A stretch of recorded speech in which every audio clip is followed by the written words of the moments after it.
আমরা এই মুহূর্তে উপস্থিত আছি বাঁকুড়া ছাদনাতলা স্টেশন। এখন হাফিজ ভাই দেখতে পাচ্ছেন স্টেশনে বসে আছে। আচ্ছা ভাইজান, আজকে আপনি প্রশ্ন করুন। আপনার এলাকায় আপনি সব নাম ধাম জানেন, আপনি প্রশ্ন করে যান। আমি প্রশ্ন করছি না, আপনি করুন। এই যে দেখতে পাচ্ছেন যে আমাদের মেহেদি হাসান এবং সাজিদ খান ওনার মাঝখানে আছেন। ওনার নাম হলো হাফিজুল সর্দার। ওই ভাই সাহেব সুন্দরবন এলাকা থেকে তিনি মক্কা মদিনা পায়ে হেঁটে যাওয়ার ইরাদা করেছেন, ইচ্ছা করেছেন। তো এখন বাঁকুড়া জেলার ছাতনা থানার মধ্যে আছেন। ছাতনা স্টেশনে আছে। এই যে আমরা প্ল্যাটফর্ম, এই ছাতনা প্ল্যাটফর্মের মধ্যে এখন আমরা। আসসালামু আলাইকুম। আমরা এখন রয়েছি বাঁকুড়া জেলার ছাতনা থানা রেল স্টেশনের ওপরেই আছি। তো আপনারা সোশ্যাল মিডিয়ায় শুনেছেন সুন্দরবন এলাকা থেকে, ক্যানিং সুন্দরবন জীবনতল এলাকা থেকে হাফিজুল সর্দার নামে আমার এক ভাই, তিনি পায়ে হেঁটে হজে যাওয়ার মন করেছেন। তো তিনি এখন বাঁকুড়া জেলাতেই আছেন। তো তিনার কাছে আমরা জেনে নেব তিনি কিভাবে যাবেন এবং রাস্তায় কি অবস্থা, তিনার সঙ্গে কেমন আচরণ হচ্ছে, এগুলো আমরা একটু জেনে নেব। আসসালামু আলাইকুম। আমি সুন্দরবনের বাসিন্দা, জীবনতলা থানার অন্তর্গত, এবং আমি 2020 সালে নিয়ত করেছিলাম যে মক্কা মদিনায় যাবো পায়ে হেঁটে, বৃক্ষরোপণ করতে করতে এবং মুসাফির অবস্থাতে। তো সেই নিয়ত আল্লাহর মধ্যে কবুল হয়ে গেছে বা রাস্তায় চলে এসেছি। দীর্ঘ 17 দিন পার হয়ে গেল, প্রায় 450 কিলোমিটার অতিক্রম করে এসেছি। আর বৃক্ষরোপণ করতে করতে আসছি। বৃক্ষরোপণ মানে পৃথিবীর একটা ভারসাম্য রক্ষা করে। আর বৃক্ষ নিয়ে যদি আমরা আলোচনা করি তো শেষ হবে না। বৃক্ষ যেভাবে মানুষের উপকার করে, বিভিন্ন ভারসাম্য থেকে, বিভিন্ন বিপর্যয় থেকে এবং ভবিষ্যৎ প্রজন্মকে যদি বাঁচাতে চান তাহলে বৃক্ষরোপণ অবশ্যই করি। একটা মানুষ সাধারণত বাঁচতে গেলে কতটা পরিমাণ অক্সিজেনের দরকার আপনারা সবাই অবগত জানেন। সেই অক্সিজেন বৃক্ষ থেকে পাই। সেই অক্সিজেন যদি আমরা কিনে যদি আমাদের অক্সিজেনটা ব্যবহার করতাম, আমরা একটা মানুষ, সাধারণ মানুষের সম্মান করতাম। সকল ধর্ম, জাতি, ধর্ম নির্বিশেষে সবাইকে বলবো বৃক্ষরোপণ অবশ্যই প্রয়োজন।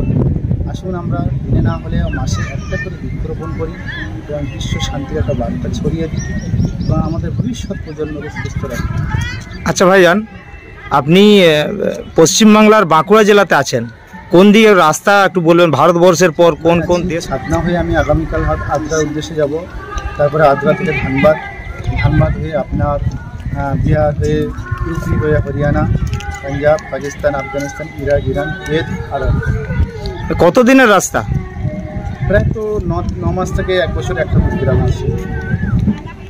যখন আপনি সৌদি আরব পৌঁছাবেন তখন কত দিন হবে আপনার একটা আনুমানিক? ওটা সরকারের উপরে, সময়ের উপর ডিপেন্ড করে এবং নিজের শারীরিক অবস্থাকে তার উপর ডিপেন্ড করে। হ্যাঁ, তো এক্স্যাক্টলি বলা যায় না। তো 9 থেকে 1 বছর, 9 মাস থেকে 1 বছর একটা সময় আনুমানিক ধরা হয়েছে। তো বিভিন্ন সরকারের একটা সমস্যা থাকে বিভিন্ন দেশে। সব কিছু যদি ঠিকঠাকভাবে পার হয়ে যেতে পারি তাহলে তাড়াতাড়ি যেতে পারবো, আর না হলে হয়তো লেট হবে। যখনই কোনো জেলায় বা থানায় ঢুকছেন সেখানে কোনো পুলিশের পারমিশন নিতে হচ্ছে? না, পুলিশের কোনো পারমিশন নিতে হচ্ছে না, পুলিশের সহযোগিতা পাচ্ছি। আচ্ছা, প্রত্যেক জায়গাতে আপনি পুলিশের সহযোগিতা পাচ্ছেন?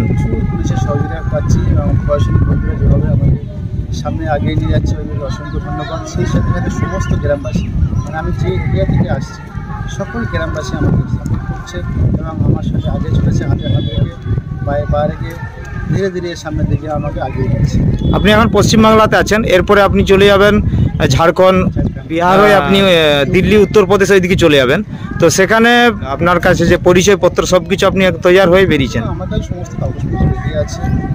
আর এছাড়াও আমি এর আগে সাইকেল নিয়ে সারা ভারতবর্ষ এবং নেপাল, ভুটান, বাংলাদেশ করেছি। তো সেক্ষেত্রে আমার কোনো সমস্যা হবে বলে মনে হয় না। তারপরে মহান রব্বুল আলামিন আছে, হ্যাঁ, উনি যেখানে আছেন মানে আছেন, আর কোনো অসুবিধা হবে না, এটা আমি আশ্বাস। আপনার নাম?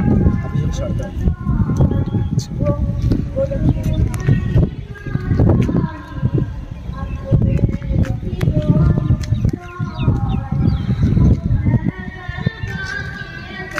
ভাই সাহেব সুন্দরবন এলাকা থেকে তিনি মক্কা মদিনা পায়ে হেঁটে যাওয়ার ইরাদা করেছেন, ইচ্ছা করেছেন।